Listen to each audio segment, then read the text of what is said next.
हम लोग पढ़ाई विद रुचि में स्टार्ट करते हैं। अब नेक्स्ट टॉपिक गवर्नमेंट बजट में वो है बजट एक्सपेंडिचर। गवर्नमेंट बजट बहुत ही इजी चैप्टर है, क्लास 12th में बहुत अच्छे मार्क्स कैरी करता है और रिवीजन करना बहुत ही ज्यादा इंपॉर्टेंट है। तो इस रिवीजन सीरीज में हम लोग सारे चैप्टर्स इकोनॉमिक्स कवर करेंगे, उसके बाद बिजनेस के फास्ट 15 डेज जब तक एग्जाम होगा तब तक आपके सारे चैप्टर्स रिवीजन कंप्लीट हो जाएंगे।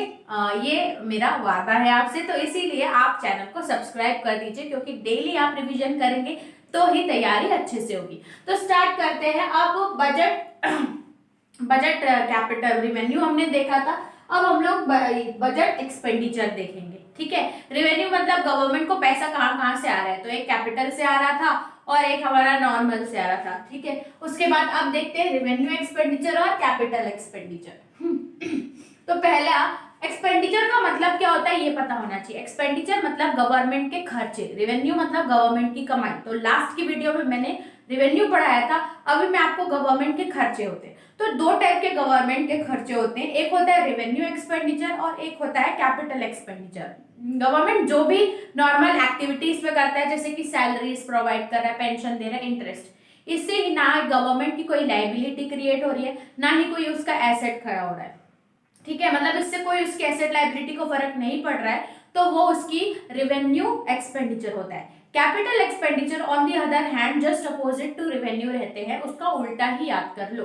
कैपिटल में क्या होता है, अगर वो एक्सपेंडिचर कर रहे हैं तो या तो उनका कंस्ट्रक्ट हो रहा है कोई ना कोई कैपिटल, या उनकी लाइबिलिटी वो बोलते हैं लाइबिलिटी कम हो रही है, इसको बोला जाता है कैपिटल एक्सपेंडिचर। ठीक है, जस्ट अपोजिट याद करना है। तो चलिए एक बार देखते हैं थोड़ा इंग्लिश में क्या कैसे आप उसको फ्रेम करेंगे। तो revenue expenditure refers to that expenditure, आप लोग स्टार्ट ऐसे करेंगे, revenue expenditure refers to that expenditure which neither creates any asset, वो कोई एसेट नहीं बनाता है, nor causes reduction in the liability of the government, government की कोई लाइबिलिटी भी कम नहीं करता है, कम कुछ नहीं करता। जैसे कि पेमेंट ऑफ सैलरीज, आप गवर्नमेंट सैलरी पे करिए, इससे गवर्नमेंट का कोई एसेट हुआ क्या, नहीं, कोई लाइबिलिटी कम हुई क्या, नहीं। सेम एज इट इज बोल सकते हैं हम लोग पेंशन और इंटरेस्ट। इसी तरीके से अगर मैं एक और एग्जांपल दूं, जैसे कि रीपेमेंट ऑफ लोन, अगर उसने लोन पे कर दिया तो कहीं ना कहीं उसकी लाइबिलिटी कम हो गई, तो ये कोई हमारा रेवेन्यू एक्सपेंडिचर नहीं है, ये कौन सा एक्सपेंडिचर होगा, कैपिटल एक्सपेंडिचर। तो ये आपका क्लियर है। नेक्स्ट आता है हमारा कैपिटल एक्सपेंडिचर। कैपिटल एक्सपेंडिचर एक आप लोग ऐसा याद किया करो, एक याद करने के बाद जो सेकंड है उसका अपोजिट है ऐसे कर दिया करो कि रेवेन्यू एक्सपेंडिचर बस याद कर ले, उसका जस्ट अपोजिट आपका कैपिटल एक्सपेंडिचर बन जाएगा, तो डबल डबल पढ़ने की जरूरत नहीं है। कैपिटल एक्सपेंडिचर कैसे स्टार्ट करोगे, capital expenditure refers to that expenditure, या तो वो कोई ना कोई एसेट क्रिएट करेगा, which either creates a asset और कॉजेज, या तो वो लाइबिलिटी को कम करेगा ऑफ द गवर्नमेंट। ठीक है, जैसे कि रीपेमेंट ऑफ लोन, अगर मैं रीपे कर रही हूँ, मेरा एक्सपेंडिचर है, मेरा खर्चा है, तो वो क्या हो रहा है, वो मेरा लोन अगर मैं करी तो मेरी लाइबिलिटी कम हो रही है।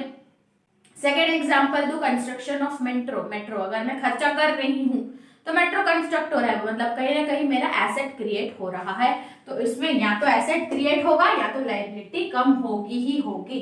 ये दो टाइप के एक्सपेंडिचर थे। अभी हमारा एक्सपेंडिचर और रेवेन्यू का पार्ट जो है वो यहाँ पे कंप्लीट होता है।